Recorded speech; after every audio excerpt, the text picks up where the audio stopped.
Yo, what's up? Sir Bogart nagbabalik. Welcome again sa another gala series. So today is another day, gala day. Kakalabas lang natin galing school kasama ang mga tropa nating cool na cool. At dahil nga maganda ang panahon, naisipan naming lumamon sa pansitan ng tropa natin ngayon. Wow! At hindi lang to pansitan, ito rin ay Goto Mami House. At may mga lutong ulam. So itong pupuntahan natin ay sikat din na kainan dito sa Olongapo simula pa nung unang panahon. Walang iba kundi ang Rogelio's Goto Mami House. Since 1986 yan mga tropa. So dati silang nakapesto dito sa aming kanto sa West Bahak, tapat ng Lucky Sea.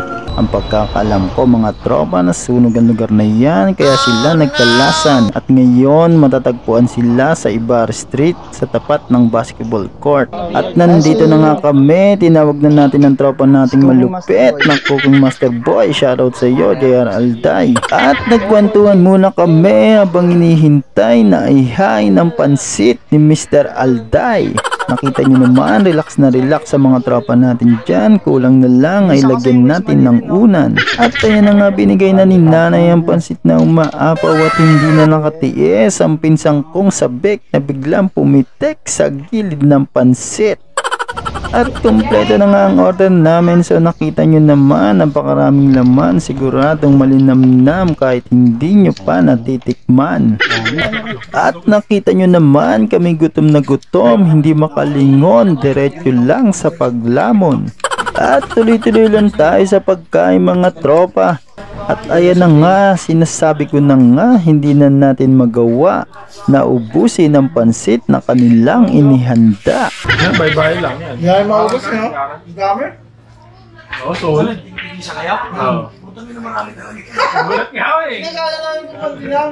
Buwan kami, ang dami pala.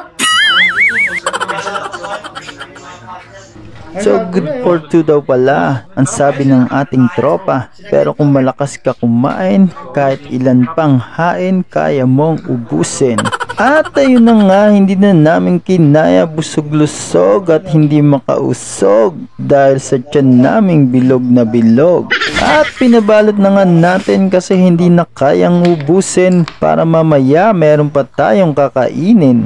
At natapos na nga kami mga tropa, kami magpapaalam na hanggang sa muling pagkikita. Bye-bye!